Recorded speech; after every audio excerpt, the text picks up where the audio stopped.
Hello and welcome to the Pet Stop. I'm Dr. Brian Voynick from the American Animal Hospital in Randolph.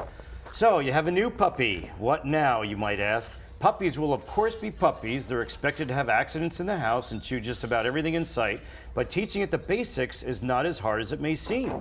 And here with some easy tips on getting your puppy to be obedient is dog behavioralist and therapist and trainer, Greg Kleva. Greg is a trainer with Barkbusters and is also host of It's a Dog's Life on Sirius XM's Martha Stewart Living Radio. Hey, Greg, good to see you. Nice to see you, Dr. You got Voynick. a cute puppy here, a Vizsla. She's cute and she's being a puppy, isn't she? Oh, yeah. This is Bella. She's a beautiful Vizsla at how many weeks of age now? She's 4 months old. Okay.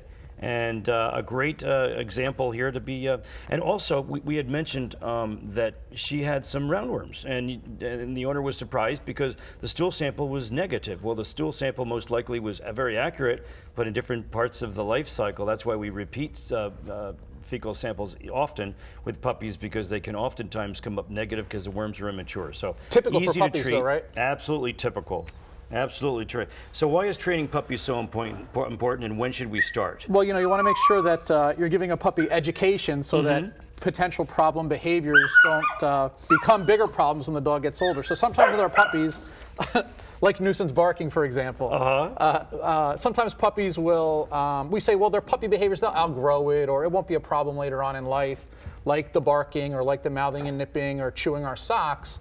But if you don't educate a puppy and train it, those could become bigger problems later on in life. Right. And we must say that Bella was strictly an angel and didn't peep at all until the cameras started rolling. Murphy's Law, right? She's testing me, of course. That's okay. Well, you're the man to be tested here, Greg. Yeah.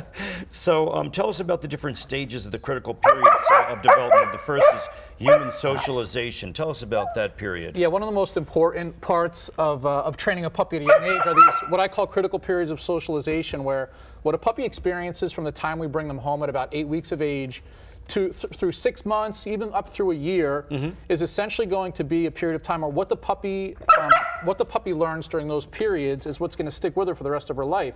So we go through these periods that it's important that the puppy has positive experiences to ensure that you've got a well-balanced and socially stable dog. Right, right. I like to tell clients, treat your puppy like a football. Just keep them, to contact as much as possible. Exactly, and always positive association, always pleasant experiences. Absolutely. What about the fear impact period? Tell us about that. Fear impact period is when the dog, it's from about 8 weeks of age up through, again, about 6 months, where fear impact, whatever the dog experiences, if it's unpleasant for the dog. I was just bee sting as an example. I once trained a boxer who got stung by a bee as a puppy near a particular tree. And the puppy would not pass by that tree because of that negative experience. Sure, the tree did it. Exactly. We see that with veterinarians. When our puppies go into the vet's offices, they don't necessarily like to go back because they're poked and prodded and that type of thing. So it's important that during this fear impact period, your dog has positive experiences around people, places, and things. Even stairs. Everything, exactly. Yeah. Seniority classification period, what about that? Seniority classification is where the dog is going to work out the idea of leadership. So again, around that same time frame in the puppy's life, the dog is going to be questioning leadership. Who's in charge around here? Right. And we see our puppies push back a lot. And the thing is, they don't want to be in charge. They want us to be strong leaders for them.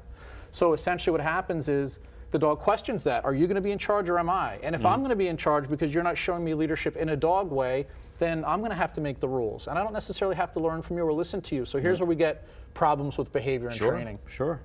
And then flight instinct period. Yeah, the flight instinct period is interesting. I have a lot of my puppy customers who go, the puppy's so good I can take him outside off leash and he sticks with me. He doesn't try to run off. Unfortunately, that's going to change around this flight instinct period. Closer to 8 months of age, the puppy may go, hey, squirrel, I'm out of here. So you want to be careful that the dog doesn't get curious about things that it might want to chase after. So be careful, always use safety first, use common sense, keep your dog safely secured on a leash, and expect that he may try to dart off early in his life.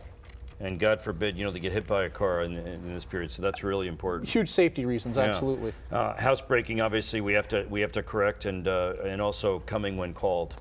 Yeah, I think there are a couple of important exercises that you can practice with your dog along the lines of basic obedience. Basic obedience allows you to have a dog who's reliable and safe in certain situations. All right. I think coming when called is one of the most important things you can practice with the dog. Sitting on command for control, and also practicing a good walk to heel. I want to show you a sit real quick. Bella's interested in her food bowl. Give us a demo. I like to use a food bowl. The dog will naturally fold down and back. So if you raise something up over her head while you tell her to sit, come on, girl. Sit. You'll see that backside will go right onto the ground. And then you praise, good girl, good puppy. So sit is important for control reasons. Coming when called, like I said, in my opinion, is one of the most important things you could teach the dog. Inside with less distractions, just 5 or 10 feet at a time. Body language and tone are important. Crouch down nice and low. Make sure the dog hears the come command. She wants to get that food bowl. She's a food motivated dog. Bella, come. Make it a party where you are and praise the dog when she comes to you. And then to practice a walk, we're not so concerned at this young age at a strict walk to heel. Go ahead and just call the dog to follow you. Come on, good girl. Think of it as a game of follow the leader. Come on, Bella. Change your direction. Crouch down, make it a little party where you are. Come on, good girl. And just get her following you to start so she stays focused on you. She's doing well. These are basic little fun games that you can play with the dog to establish that foundation of good obedience. Good. What other helpful tips do you have for puppies? You know, when you're training with a puppy, keep in mind that they have a short attention span. So make your training sessions short. Keep them fun, keep it light, make a game out of training. The other thing I like to tell puppy owners is don't wait for problems to happen. You know, expect that the dog is going to make a mistake. Be prepared to educate. Recreate problem scenarios in order to teach the dog that's a mistake, here's what I want you to do, and use plenty of positive reinforcement to do that. Right.